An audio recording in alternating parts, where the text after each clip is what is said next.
अस्सलाम वालेकुम, नमस्ते, सत श्री अकाल। कल हमारे शिलफाटा के परिसर के अंदर हमारे सीएम एकनाथ शिंदे साहब आए थे। तो हमारे चंद उलमाए कराम उनसे मुलाकात के लिए गए और वो कितना टाइम दिए, किस हालत में मिले वो उलमाए कराम से, हमारे विद्वान लोगों से, वो तो आपने न्यूज़ के अंदर देखा कि किस प्रोटोकॉल के अंदर वो मिले वो। बहरहाल मुझे से बहस नहीं करनी है। हमारे उन चंद उलमा कराम ने मांगनी की सीएम साहब से कि सीएम साहब लक्की कंपाउंड का जहाँ पर हादसा हुआ था वहाँ पर लक्की फॉरेस्ट लैंड है, वहाँ पर कब्रस्तान दो।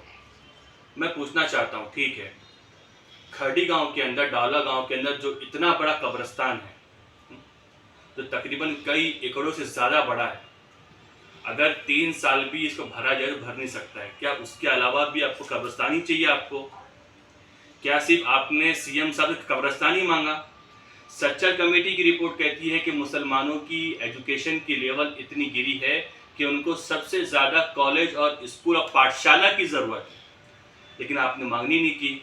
अरे सीएम साहब से बात ही करना था आपको, तो सीएम साहब से कहते हैं कि सीएम साहब कोल्हापुर के अंदर और औरंगाबाद के अंदर जो लोग फसाद भड़का रहे हैं, जो असल मुजरिम है, जो रियल कल्प्रिट है, आप उनको पकड़ो, उनके ऊपर आप अटक करो, लेकिन आप तो वो कर नहीं रहे, सिर्फ वातावरण महाराष्ट्र खराब कर रहे हैं।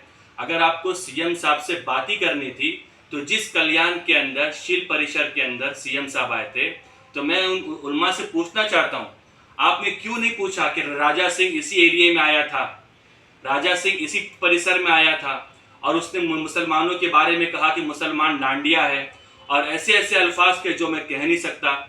यहाँ तक कि सुप्रीम कोर्ट ने कहा कि महाराष्ट्र की जो सरकार है, जो हुकूमत है, वो नपुस्तक है, वो नाकाम है, वो इनकम्पेटिबल है, वो संभालने के लायक नहीं है। वो आपने सवाल नहीं किया।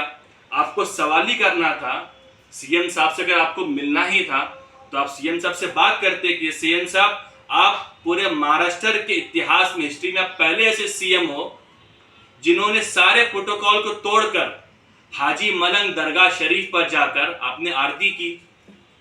आपने तो संविधान पर कसम ली है ना, आपने तो ओथ लिया, आपने तो ओथ लिए, तो क्या हुआ उसका? आपको तमाम जाति को, तमाम लोगों को साथ में लेके चलना था, लेकिन आप वो कर नहीं रहे।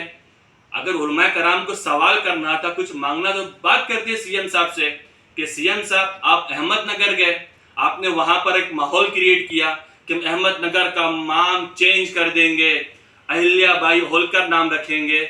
मैं कहता हूं कि माँ अहिल्याबाई होलकर के नाम पर एक नया शहर आबाद करें। मैं कहता हूं कि आपके बेटे जहां के खासदार हैं, आप उसका नाम चेंज कर दीजिए, कल्याण का डॉक्टर बाबा साहब अम्बेडकर आप कर दीजिए। कब करेंगे बताइए? ये उलमा कराम से रिक्वेस्ट है कि आपको कुछ चीज मांगनी थी, कुछ करनी थी, तो कब्रस्तान इतने सारे हैं, वो सब छोड़कर आप, हम कब्रस्तान चाहिए, कब्रस्तान मत मांगिए, एजुकेशन इंस्टीट्यूट मांगिए, कॉलेज मांगिए, यूनिवर्सिटी मांगिए, और एजुकेशन से ही आप तरक्की करोगे। डॉक्टर बाबा साहब अम्बेडकर ने कहा था कि कोई कौम, कोई समाज तरक्की करना चाहती है, सक्सेस बनना चाहती है, तो उसको एजुकेशन को अपनाना होगा। लेकिन मुझे बहुत अफसोस हुआ कि वो सारे मसाइल को छोड़कर सीएम साहब से, जो हमारे महाराष्ट्र का माहौल है, आज हिंदू मुसलमान सारा सब कुछ कर दिया गया है।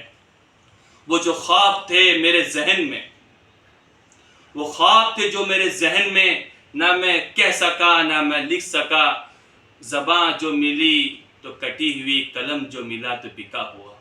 मैं उम्मीद करता हूं कि हमारे वो चंद उलमा कराम इस बात पर सोचेंगे और हमारे सीएम साहब भी सोचेंगे कि हमें महाराष्ट्र का माहौल कैसा करना है। जय हिंद, जय महाराष्ट्र।